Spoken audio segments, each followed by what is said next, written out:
ragazzi, allora non so se mi vedete bene perché ho la finestra qua della cucina. Oggi voglio andare a provare un Play-Doh che non prendo da almeno 3 mesi. Vediamo un po' che cosa è successo. Allora, qua c'è il mio frigo. Io lo metto sempre nel frigo perché lo conserva benissimo. Quindi vediamo un po' se ha fatto il suo dovere. Allora, questo è il Play-Doh viola e ora vado a vedere com'è. Allora, quando l'avevo preso, pensavo che era giallo, come tutti i Play-Doh che ho sempre aperto, perché erano sempre ehm, tappo viola, contenitore giallo e infatti era giallo, oppure contenitore viola e tappo giallo ed era giallo, invece quando l'ho aperto, guardate un po' com'era, tutto viola. Ah, il tappo viola l'ho messo io perché così sapevo che era viola. Aiuto. È molto duro, guardate, è durissimo. Quindi ora lo metto un po' da parte, nel frattempo vi voglio mostrare un libro che sto leggendo. Allora, questo è il libro che si chiama Nina la guerriera del tridente, eccola qui, di Katia Luzio. Questa qua è la bambina che all'inizio ha 8 anni, poi ne ha 13. E praticamente c'è suo nonno che si chiama Peppe che sempre la proteggeva, le dava degli abbracci, poi la difendeva dai suoi cugini che sempre le facevano i dispetti.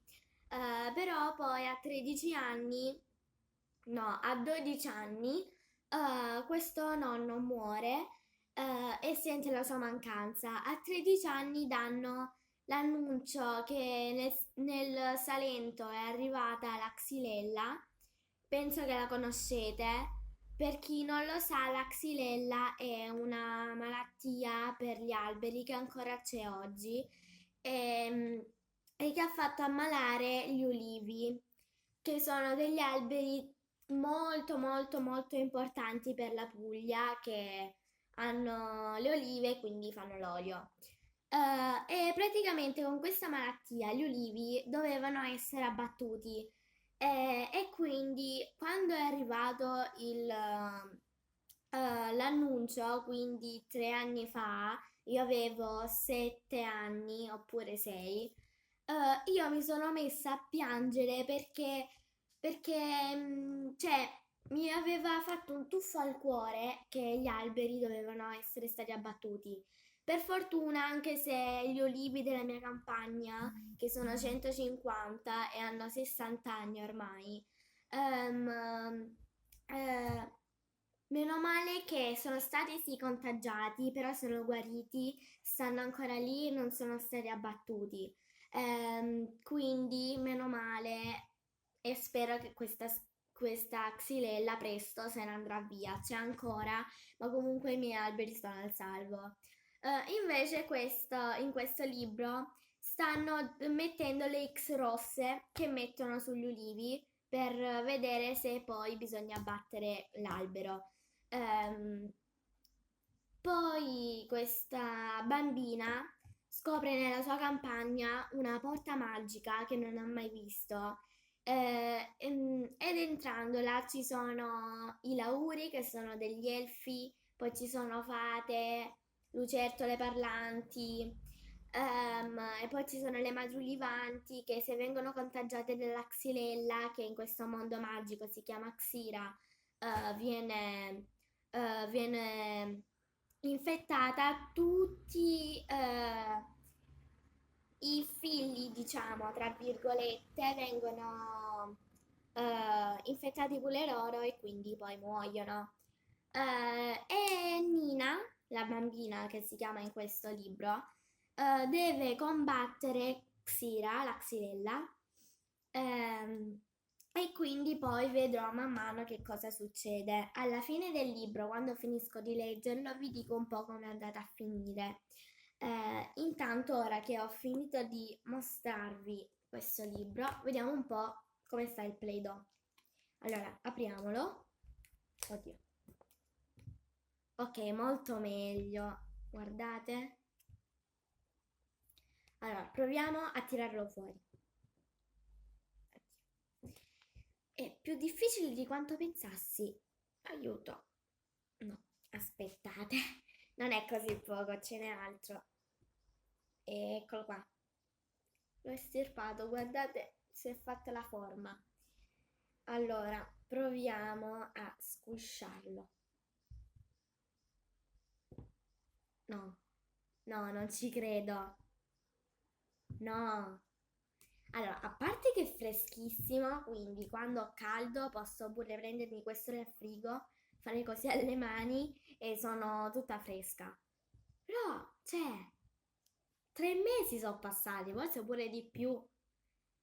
No, se avete il Play-Doh a casa non lasciatelo mai, mai in casa da qualche parte. Anche se sta dentro un armadio all'umidità, mettetelo nel frigo, poi dopo un poco toglietelo dal frigo, lo lasciate per un po' di tempo e diventa così. Bello, stupendo, bellissimo.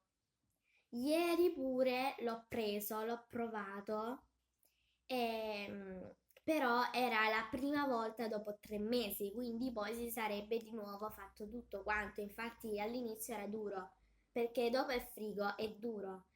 Ma comunque dopo pranzo era tutto bello morbido. Ma aspetta, e se bagnassi il Play-Doh, che cosa succede? Ok, allora, voglio provare. Qua c'è il lavandino. Aspetta, sposta la sedia. Questo è il lavandino. Tolgo un attimo le tazze. Vediamo cosa succede. Poco poco. Oddio, oddio, basta, è troppo. Ok, ok. Cerco di asciugarlo un po'. È tutto strano. Vediamo un po' se fa un po' di rumore.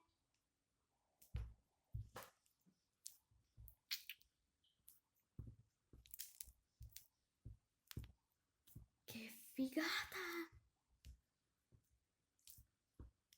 No, state sentendo? È bellissimo il rumore. No, vabbè. A parte che sembra un putti slime. Bellissimo. Madonna mia. Cioè, che figata! Poi io avevo pensato di provare a fare lo slime, però il problema è che non ho la colla trasparente. E ho detto o la compro oppure vedo se si può fare con la colla vinilica. Con la colla stick no, perché già avevo visto un video da Capo del Globo, non so se la conoscete, che praticamente l'aveva provato con la colla stick e non aveva funzionato perché si doveva sciogliere, fare un sacco di cose. Poi con la colla vinilica e con il Dixan non funzionava perché la colla poi si separava dal Dixan, che sarebbe un sapone per la lavatrice. Quindi ho provato a vedere con la colla vinilica e c'era scritto tipo colla vinilica e borotalco, ehm, senza il liquido per lenti. Perché non so se mia madre ce l'ha, però penso di sì perché alcune volte si mette le lenti a contatto, ma non so come è fatto, non l'ho mai visto. Ehm, quindi, allora sono andata a vedere un po'. Il borotalco ce l'avevo, ho un sacco di scorta di borotalco. E ho detto, oddio, lo posso fare, lo posso fare. L'anno scorso per la scuola avevo la colla vinilica per arte. Sono andata, non c'era la colla vinilica. Quindi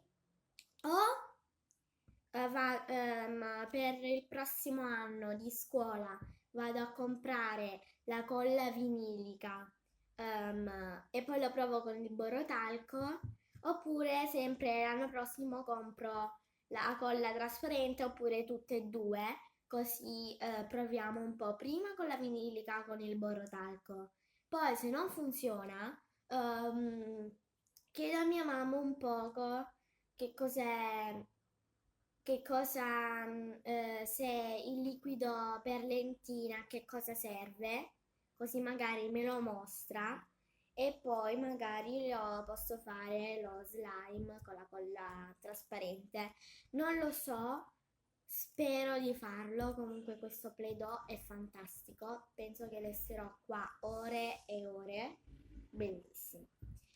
Provateci a casa, provateci, mettetelo nel frigo, lasciatelo un po' fuori dal frigo così si fa bene bene. Poi penso che in estate si faccia più morbido perché c'è il sole, fa caldo, quindi penso che è ancora più morbido di come sta in inverno. E poi provate anche a metterlo nell'acqua perché veramente fa mamma mia, un rumore bellissimo, anche se vi rimane un po' nelle unghie, però comunque dopo un po' si toglie, quindi è bellissimo. Provatelo a casa, fatelo, stupendo.